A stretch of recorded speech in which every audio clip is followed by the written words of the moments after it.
I want to put another question to you, Lauren, and it's related to how you reach out to refugees in your innovation work. How do you actually find the people in the field who you want to work with? What is the process for getting ideas from them, for accepting the projects, for supporting them? Can you share a little bit more about that, please? Are you talking specifically about refugees themselves, or our colleagues who work with displaced communities? The question is, I would love to learn more about how you engage refugees in innovation work, so the former. Okay, brilliant. So a lot of the work that we do alongside refugee communities will be led by our colleagues in the innovation service who are tasked with supporting the majority of our field work. So they're actually going out there and identifying the communities themselves, or we're leaning on specifically our innovation fellows or our innovation fund recipients, and basically challenging them to bring refugees into their work specifically. This past year, we worked really closely with a refugee-led NGO called C10, who my colleague Katie discovered while she was working in Uganda, actually. And she found that they were making massive headway in innovative approaches to making information available for communities in Bidi Bidi specifically. And what we learned from that experience specifically is that really, I mean, this is so obvious, but like refugees are the people who should be creating their own solutions. And we have some really good interviews coming out with them also about innovation in the next couple of weeks.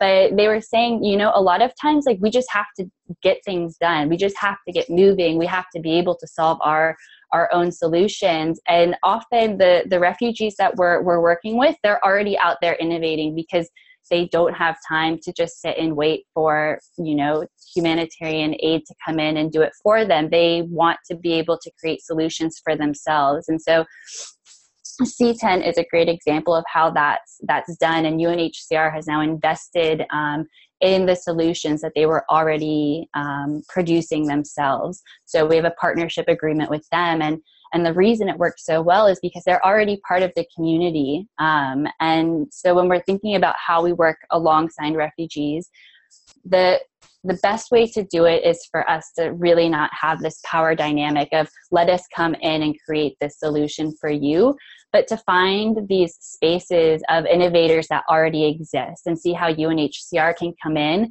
and then invest in what they're already doing. So when it comes to actually identifying the communities or the people themselves, it really is just going into the communities, talking to people, understanding what they're already doing, and finding the means and the best way that the organization can support the innovation that's already occurring, instead of really coming in and just saying, all right, here, now take our solution and make it work for you, because that's not how you'll create sustainable innovation in the end. Yeah, I think that's a pretty comprehensive approach. Yes, thanks, Lauren. I'm going to piggyback with a question of my own before I go back to Slido. It's absolutely sustainable. To what extent is that approach also scalable? I'm sorry, can you repeat the question? Sorry. You said the approach that you're using, kind of community-led innovation, working with innovators on the ground, is sustainable. To what extent can you also scale it across, you know, lots of operations where UNHCR works in? I mean, I think it depends on what the solution actually is. When it comes to innovation, it has to be context specific. So when it comes to scale, I don't think a lot of these very context specific innovations will be able to go from Zambia to the Americas, for example. But we do have a lot of instances of these projects scaling when it's a more general challenge. If we're looking at communicating with communities, we have some really great examples of how social media is being used by refugee communities that UNHCR is coming in to support with regards to two-way communication and feedback mechanisms.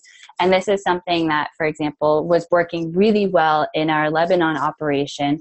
that is now being transferred to colleagues working in Mexico, with people on the move across the Americas. So I do think that when it comes to scaling, some of these are very context specific, because each community itself is going to be specific and have different needs.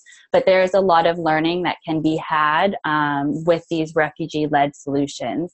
And sometimes they will be scalable, sometimes they won't be. But when it comes to sustainability, it's about what's sustainable for the community itself. And we definitely aren't married to scale as something that needs to be really that end goal for every single initiative that we take forward. Because at the end of the day, it's about impact, and scale might not be what's appropriate for a specific innovation, in Algeria, or something that's working in Hungary or in Mexico. It's always going to be context specific. And if it's sustainable in that specific country, or in that specific operation, or that specific community, to me, that's already a massive success.